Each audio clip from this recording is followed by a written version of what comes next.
Magandang araw po sa inyong lahat.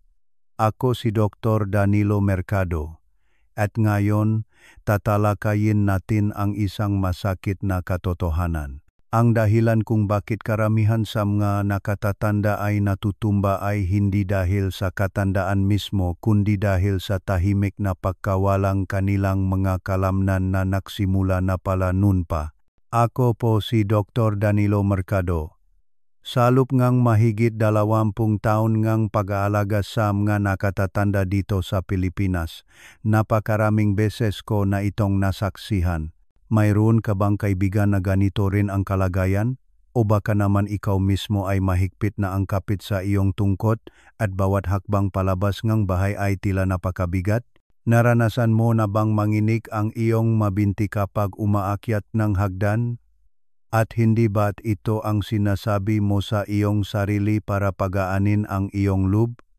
Natural lang yan kapag tumatanda na, normal lang na humina.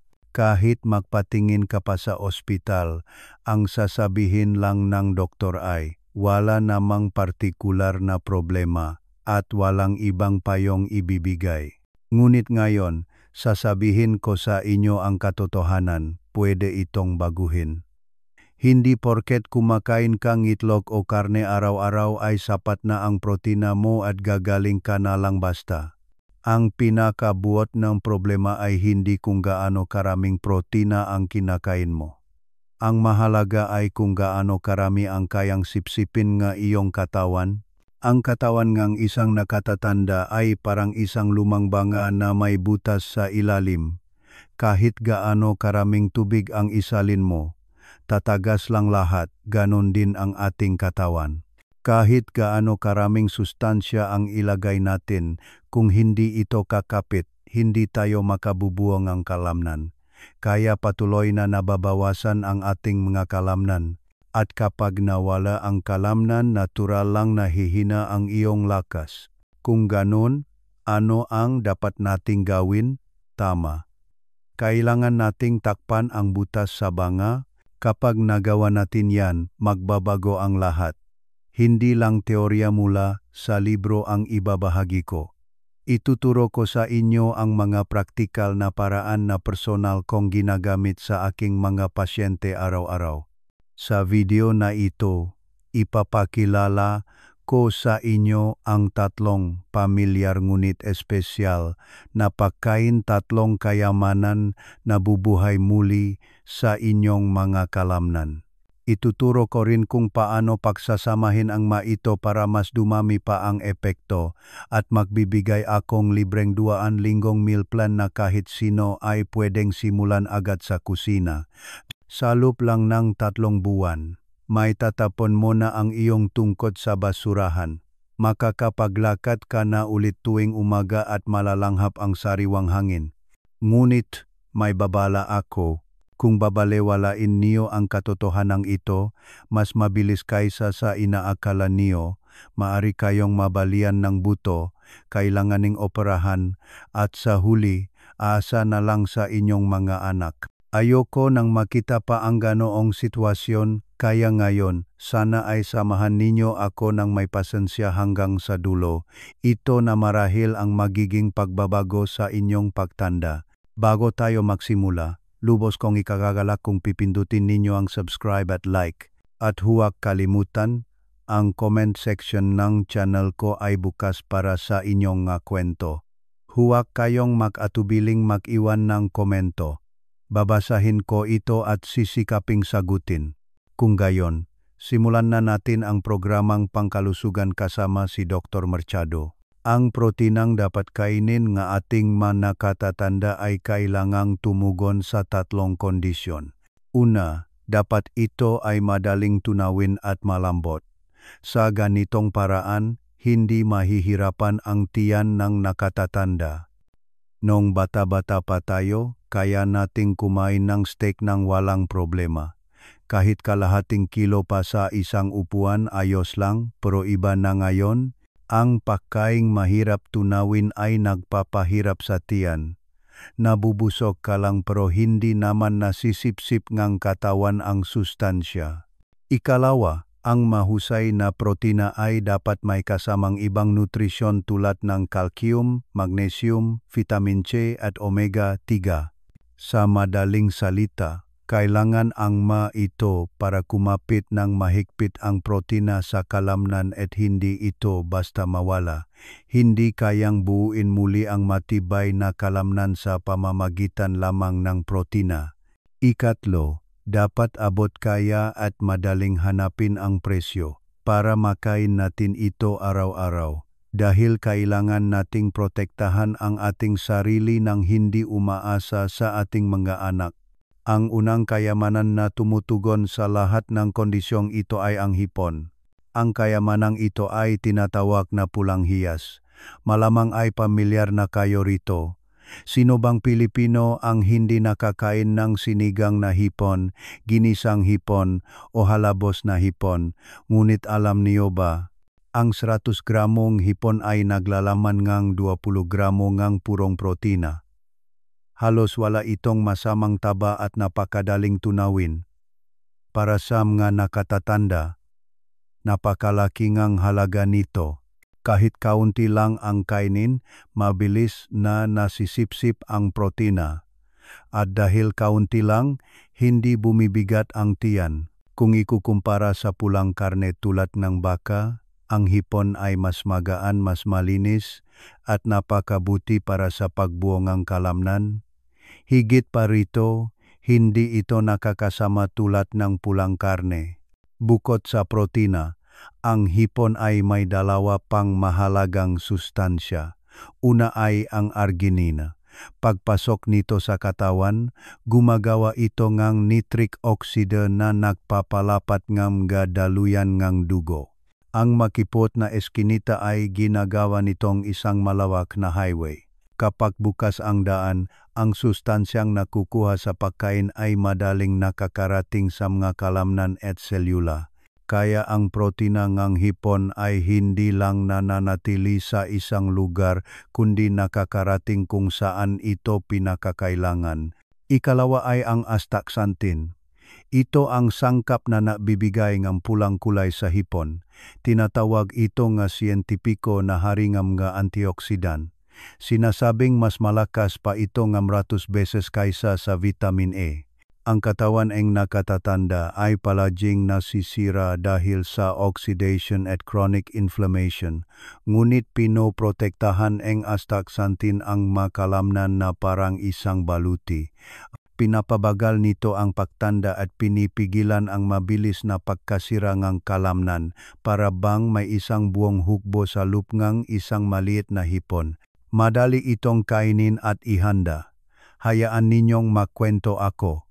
Mayroon akong pasyente, si Mang Ricardo, 69 taong gulang mula sa Cebu.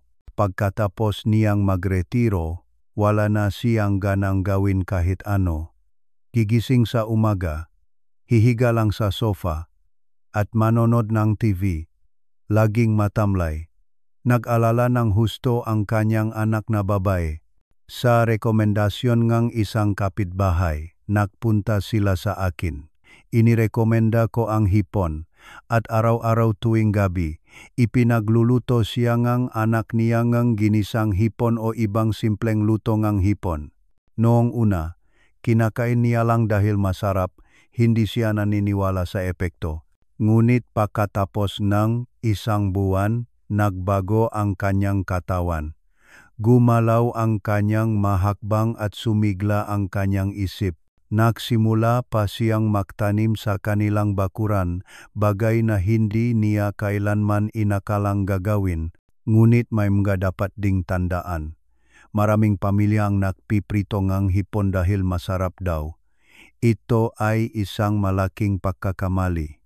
Kapag ginawa iyon, ang mahahalagang sangkap tulad ng astaxanthin at omega-3 ay halos lahat nasisira. Sa halip, nadadagdagan pa ito ng masasamang taba at nagiging mabigat sa tiyan, maari pa nitong palalain ang pamamaga. Sa maraming kasong nakita ko, ang mga madalas kumain ng pritong hipon ay tumataas ang kolesterol at lumalala ang pananakit ng kasukasuan. Kaya, lutuin ito sa pinakasimpleng paraan. Ang pag-steam, paglaga, o bahagyang pagisa ang pinakamainam. Ang pagiging simple kung minsan ang pinakamatalinong paraan. Isa pang paalala. Bagamat masustansya ang hipon, naglalaman din ito ngang purine na maaring magpataas ngang uric acid sa dugo. Ang may history ng gout o chronic kidney disease ay hindi dapat kumain ng sobra. Sapat na ang 2 o 3 beses sa isang linggo. Kung mayroon kayong pre-existing condition, kumonsulta muna sa inyong doktor.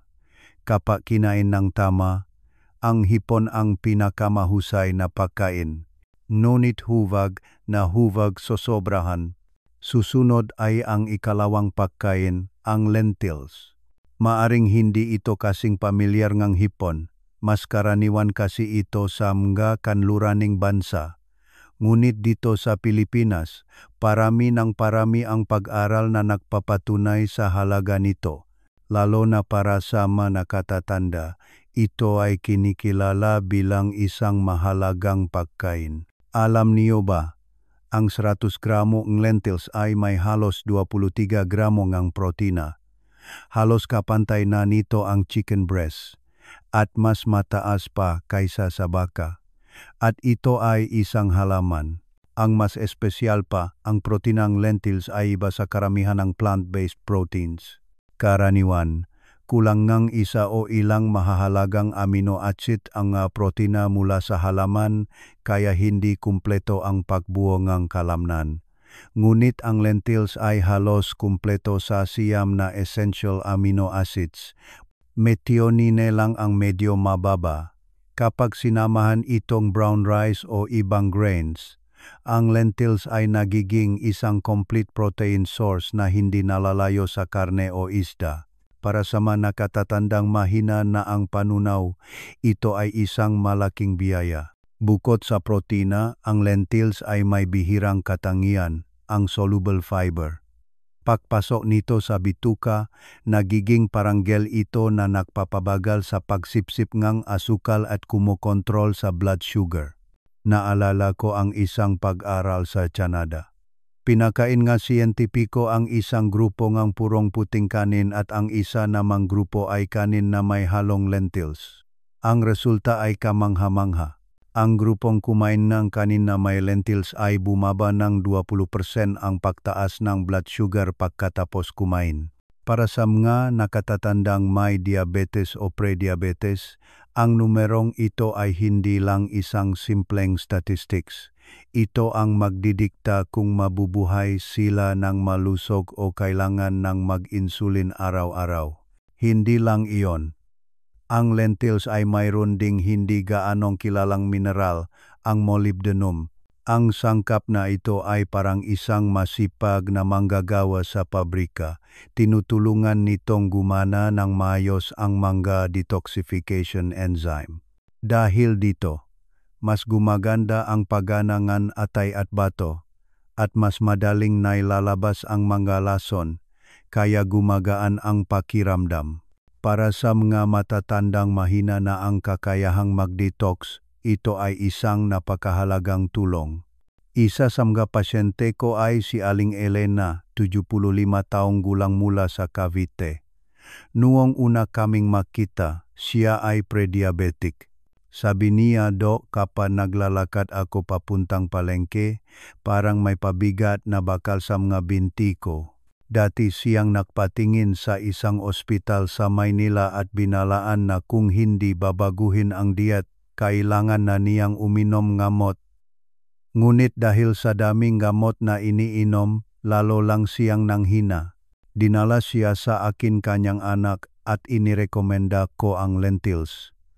Araw-araw, hinahaluan ng anak niya ng lentils ang kanin. Noong una, nanibago siya sa lasa, pero unti-unti rin siyang nasanay.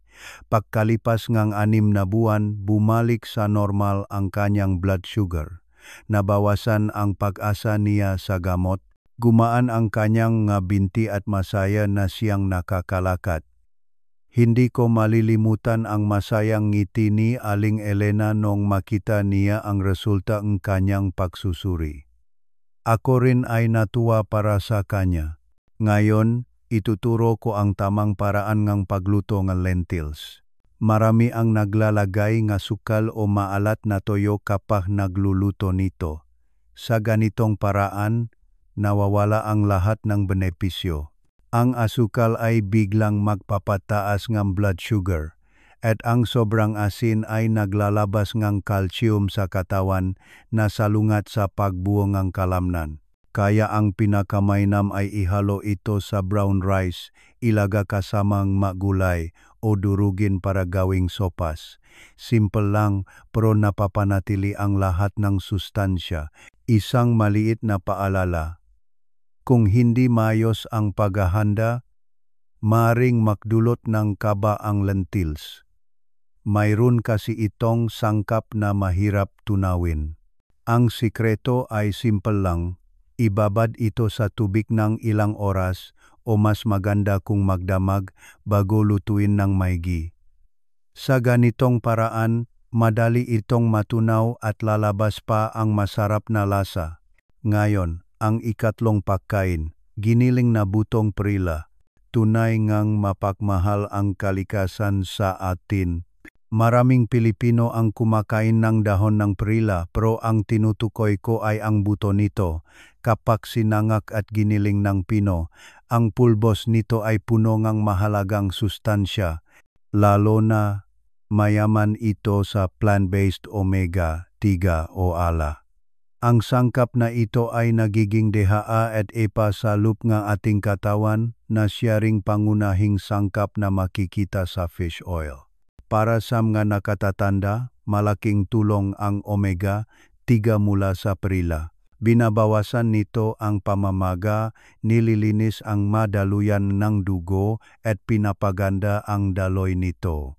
Para mas maintindihan, ang omega-3 ay parang mga tagalinis ng highway. Kung ang arginine sa hipon ang nagpapalapat ng daan, ang omega-3 sa perila naman ang nag-alis ng mabasura para hindi ito bumara.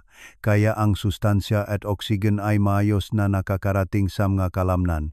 Hindi lang ito nagpapalusok ng katawan, pinoprotektahan din nito ang puso at utak na siyang pinakaapektado sa pagtanda. Hindi pa diyan nagtatapos. Ang giniling na perila ay may luteolin at rosmarinic acid, mamalalakas na antioksidan. Pinapababa nito ang pamamaga sa utak, pinoprotektahan ang mga brain cells, at binabawasan ang panganib ng dementia. Marami sa mga nakatatanda sa Maynila ang dumaranas ng paghina ng memorya dahil sa stress at polusyon. Ngunit ang regular na kumukonsumo ng giniling na perila ay nagsasabing lumilinaw ang kanilang isip at bumubuti ang memorya.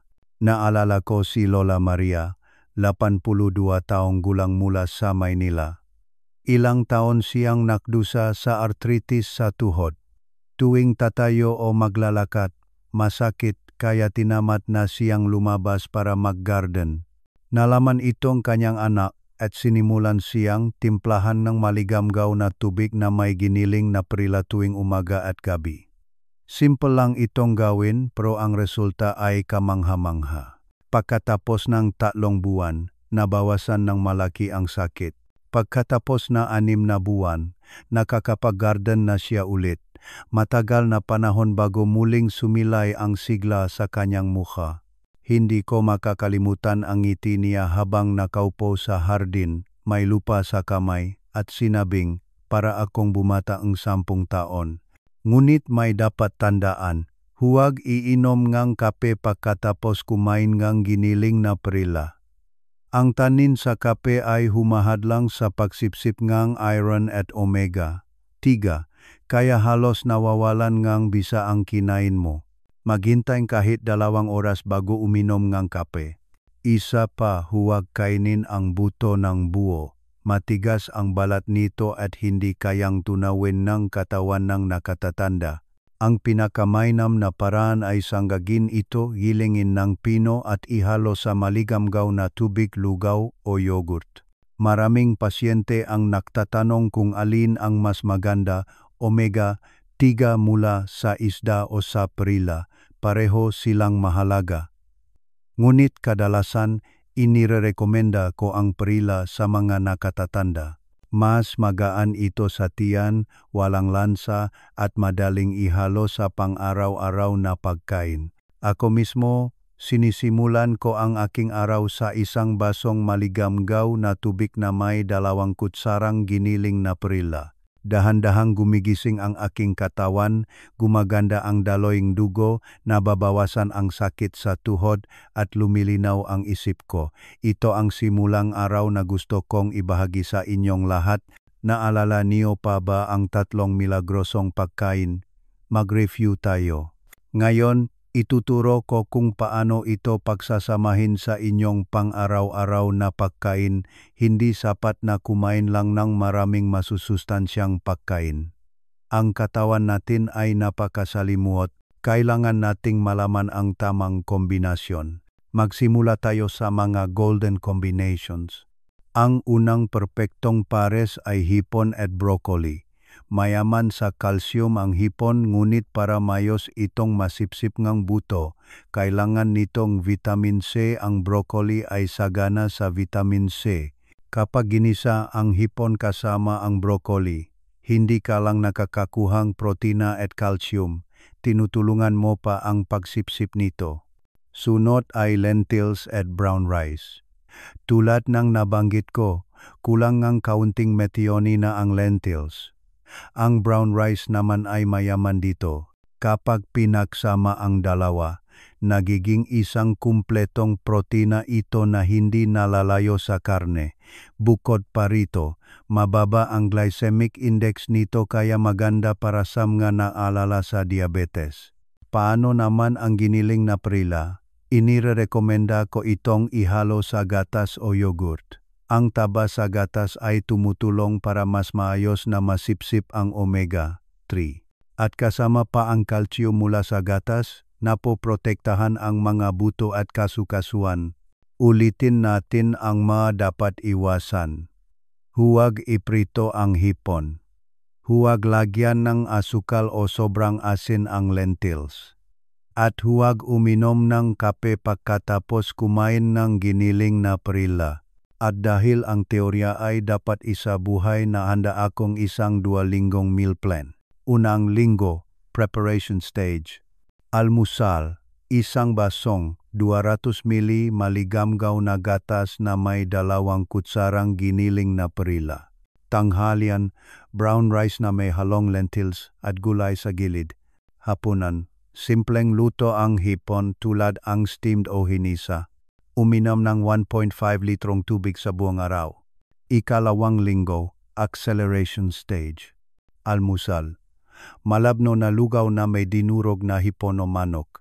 Tanghalian, brown rice at lentils pa rin, pero pwede kang magdagdag ng salad, tokwa o going lentil soup. Hapunan, gawing bida ang hipon pro sa ibang paraan, tulad ngang hipon na may tokwa o tortang hipon na may gulay. Bawasan ang mantika. Maglakad ng 20 minuto pagkatapos maghapunan. Sa ika-5 araw, gaganda ang iyong panunaw. Sa ika-11 araw, hindi ka na gaanong hinihingal sa pag-akyat ng hagdan. At sa ika-14 na araw, mararamdaman mong gumaan ang iyong katawan at nawala ang pagod. Ito ay senyales na bumabalik na ang iyong lakas. Ngunit, para sa mga may allergy sa seafood, may sakit sa bato o diabetes, kailangan itong i-adjust. Ang kaligtasan ay laging una. Tandaan din, kung biglaang bumagsak ang iyong kalamnan sa loob ng ilang linggo o kung ang pananakit ng kasukasuan ay hindi nawawala kahit anong pahinga o pagbabago sa diet ang gawin, o kung ikaw ay namamaga at kinakapos ng hininga, huwag itong ipagwalang bahala at magpatingin agad sa doktor. Ang tamang diet ay tulong, ngunit hindi nito mapapalitan ang profesional na medikal na pagsusuri. Ngayon, natapos na natin ang ating mahabang paglalakbay. Naalala niyo pa ba ang 3 kayamanan na magpoprotekta sa inyong kalamnan? I-comment sa ibaba. Kung gagawin ninyo ito araw-araw, darating ang araw na hindi niyo nakakailanganin ang tungkot. May mga pasyente ako na nakikipahabulan na sa kanilang mga apo, kaya simulan niyo na ngayong gabi. Isang platong ginisang hipon at broccoli ay sapat na. Bakit ka pa naaatubili? Para sa mga sumubo na o magsisimula pa lang, ibahagi ang inyong kwento sa comments. At huwag kalimutang mag-subscribe at i-share ito. Magkita-kita tayong muli sa susunod na video.